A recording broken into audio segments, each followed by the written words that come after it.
Hello, my name is Jen Lenana, and this is among one of my new YouTube video. My content will revolve about parenthood, motherhood, cooking, children activities.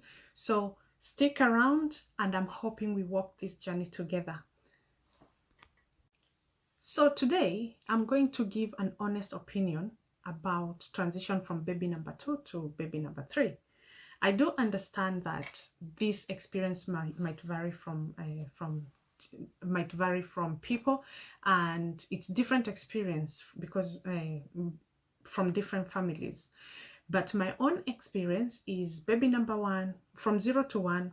That was I would say okay, because I didn't have past experience. That means I didn't have any past experience to compare with. So I was excited to see the baby, to meet it, to look after it, and my life revolved around the baby. From baby number 1 to baby number 2, I would say that was my easiest child from 1 to 2. And the baby settled very well. She started sleeping through very well. She was still very young, which was the opposite of the older one. And from baby number 2 to baby number 3, knock, knock, knock, knock, knock. My 3 children age is 8-year-old, 5-year-old, and a 6-month old. So that means the 2 are in a good position. They can play together. So my transition from baby number 2 to baby number 3 hasn't been that tricky or that bad, because the first 2 can play together. They have each other's company. That is the pro. But the con is you can never be in a position to give all of them this attention at the same time. But how I deal with this is every child is an individual, and that means they all like different things. So during the day, I spend the day with the baby, and the 2 are in school. So when they come back home, there is reading, there is homeworks to do. So that's one give me a chance to have an individual time with each other. That is because that's an everyday task. They have to do their homework. They're in different classes because one is an 8-year-old and the other one is a 5-year-old. That means you give them different times. Like I can only sit with one at a time. Another thing is the firstborn likes having girls' nights. So we have put Friday or Saturday, she gets to choose which day, where we have a girls' night. And it basically means she will make popcorns, marshmallows, snack, and we sit down and have a movie. And that means we extend the sleeping time with an hour on Saturday or Friday, the day that we're having a girl night. That means we get to spend more time with her. The second one likes helping around the house. That's what she likes. So when I'm doing some tasks, she will follow me around, and I also call her when she's at home from school and I'm doing something exciting, and she can join in. Probably that can basically be, we can make cakes together, biscuits together, we can decorate some biscuits or cookies, we can clean the dishes and clean the kitchen together. Yes, she's a 5-year-old, but that's what she likes. She likes helping around the house, and she likes helping with the baby. So that's how I sort the spending time together with the 3 children, making sure that it's balanced. So another transition is I've come to learn that it's very important to always have ready-made food or cooked food in the fridge or freezer, because every day is not the same.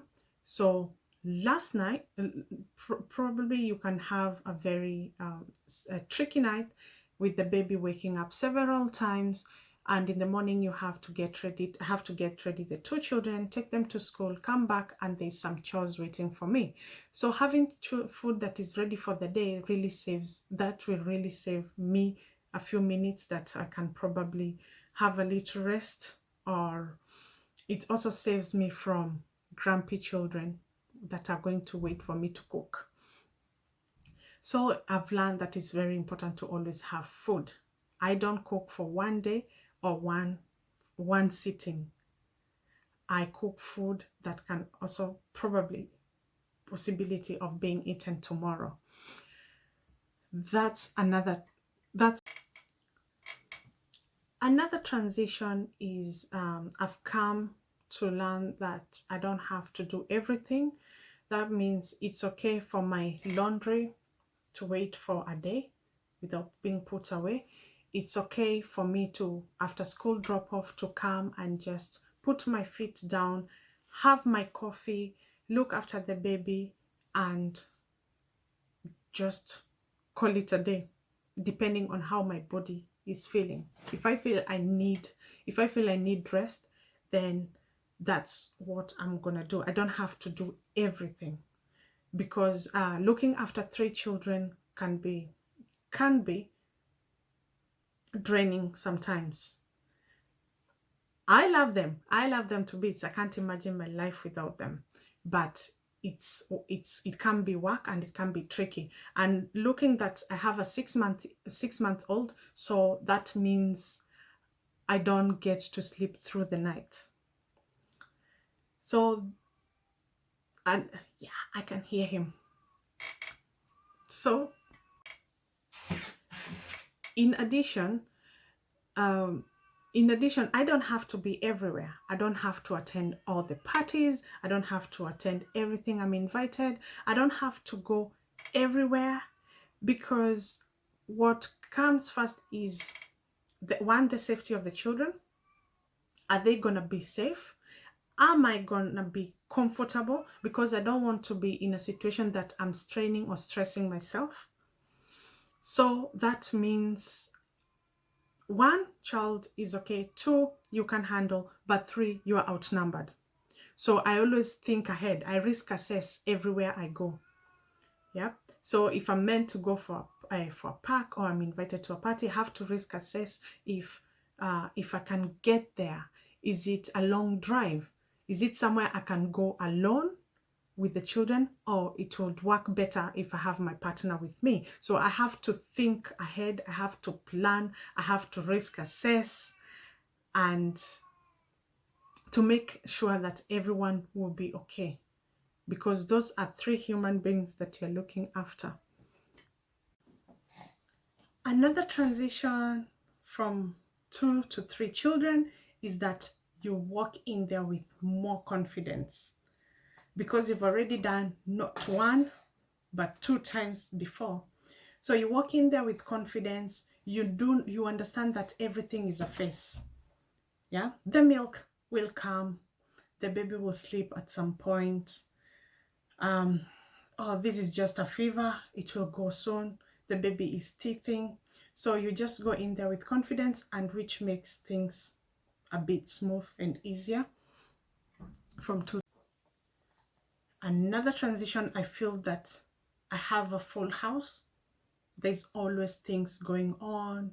There's someone in the kitchen, there's someone in the garden, there's someone playing upstairs. Like, I feel that the house is busy and full of life, and a lot of love going around. There's always love around. It's me, my partner, and our 3 children, and it just feels like there's love, there's things going around. It's very hard to get bored, or not to have something to do, because someone is somewhere in the bedroom trashing it, another one is somewhere in the kitchen making a mess, the baby is somewhere needing a feed. So there's always things to do, and it just feels so fulfilling. Yeah, very, very fulfilling. The next transition is that as a mom or as parents, you might, or you must, it might lead you to stopping doing, to stop in your growth in your career, or you might yeah, yes, you might have to put some things on hold, and so that is something to think about. So if you really want a baby number 3, and that's what you always wanted, then you can always go for it. It's doable. It's doable, and I'm having so much fulfillment having the 3, bringing them up, because that's all I always wanted. Although I know some things are on hold or will be on hold for a few months, but again, it's only for a few months or a year or so. But you'll always be happy seeing your children grow and develop. Yeah, like I said, if it's something that you always wished or wanted, it's doable. Go for it. You'll always find your way around it. Accept help when there is, or when you're offered, and always take care of yourself. You come first. Yep, you come first, and you cannot empty. You cannot empty from an empty cup. So you need to be energetic, you need to be happy, you need to be mentally stable. So take care of yourself, and you'll be able to take care of your family.